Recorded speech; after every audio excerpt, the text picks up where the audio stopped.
भारत के पूर्व प्रधानमंत्री मनमोहन सिंह के निधन के बाद पूरे देश में शोक की लहर है।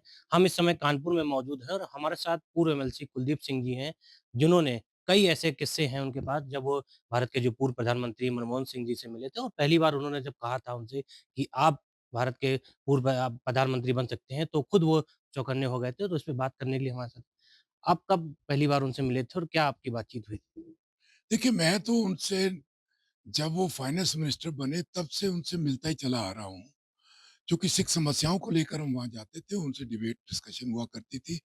वो मेरे गाइड भी थे, गुरु भी थे और मेरे मित्र भी थे।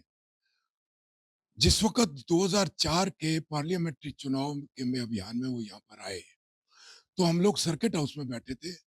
उसमें हमारी उनसे वार्ता चली। उस वक़्त किसी भी पॉलिटिकल पार्टी में बहुमत में आने की उम्मीद नहीं थी।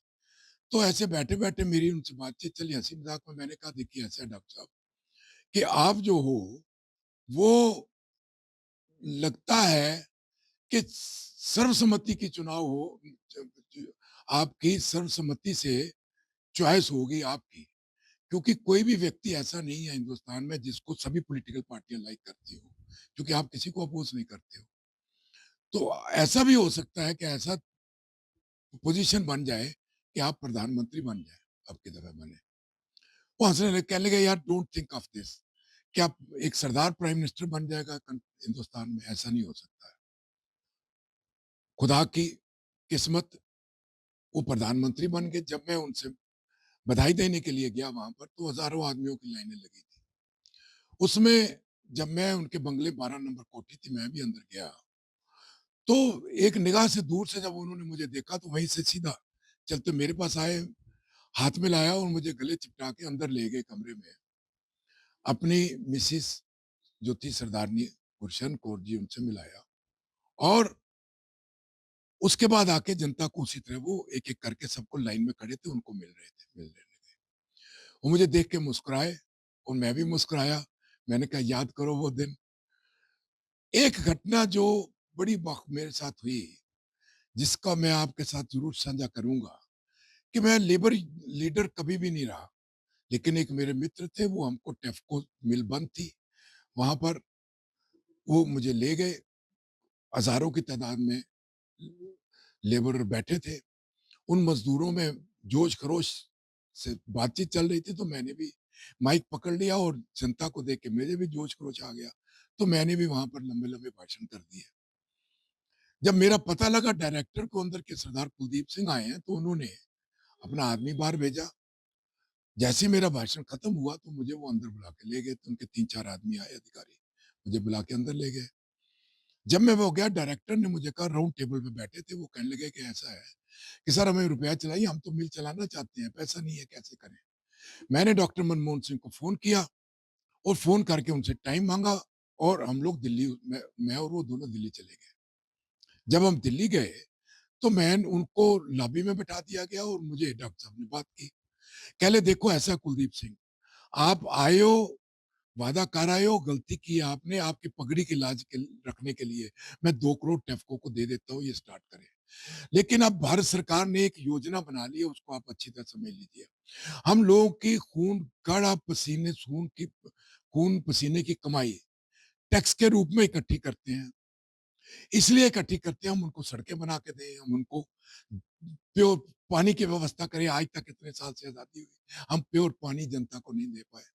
हम उनको बिजली की व्यवस्था दें, हम उनको सड़कें अच्छी दें, हम उनको हॉस्पिटल्स बना के दें, हम उनको आईआईएम खोल के आईएम जो दें, हमको उनको हॉस्पिटल्स दें, उनकी व्यवस्था पढ़ाई की कराएँ और ये सारे का सारा रुपया हम मिलों को बाँट देते हैं वसाखियाँ लगा के। किसी को 200 करोड़, किसी को 400 करोड़, किसी को 1000 करोड़ के, सब आप यूरिया बना रहे हैं तो आप 1000 करोड़। अब हम वसाखियाँ नहीं लगाएँगे। जो मिल अपने आप चल सकती है, वो चलेगी। भारत सरकार ने निर्णय ले लिया है, आइंदा कोई भी मिल को पैसा दे के नहीं चलवाया जाएगा। उनके व्यक्तित्व की बात होती है, वो सौम्य स्वभाव के थे। कोई ऐसा वाक़या हो जब वो कानपुर आए हों? क्योंकि कई बार वो कानपुर आए जब पॉलिटिकल रैलियों में, तो लोगों से जब मिलते हों कार्यकर्ताओं से, कैसे बातचीत करते थे? क्या व्यवहार था? कोई ऐसा वाक़या याद हो? वो बड़ा दिलचस्प वाक़या है, वो सुनाना अच्छा नहीं रहेगा। ऐसा था कि वो जिस वक़्त यहाँ पर वो आए 1999 में, पार्लियामेंट्री चुनाव के टाइम में। उस वक़्त वो मेरे साथ ही दिन भर सब सभाओं में गए, मेरी गाड़ी में बैठ के गए। एक जगह एक व्यक्ति हमको ले गए जिनके पास अभी 10 आदमी भी इकट्ठे नहीं हुए तो कहने लगे यहाँ से भाषण इनको करना है, इनको आप लेके आइए। और कुछ कांग्रेस नेताओं ने हमारे पर दबाव बनाया, हम उनको वहाँ लेके गए। कोई पब्लिक नहीं थी उसके बावजूद सॉरी इसके बावजूद उन्होंने वहाँ पर बड़े मधुर रूप में कभी एक तो मैंने उनको कभी जीवन में तनाव में आते नहीं देखा। एक उनको गर्म भाषा में बात करते नहीं देखा। खूबसूरती खूबसूरती ढंग से लहज़े में वो बात करते थे। तो वहाँ से उनको निवेदन किया कि साहब हम चले, हमें बड़ी में मीटिंग में जाना है। तो हम लोग वहाँ से उठ के गए। लेकिन उनके दिमाग में ये शिकन नहीं आई कि कुलदीप तुम मुझे यहाँ क्यों ले आए हो?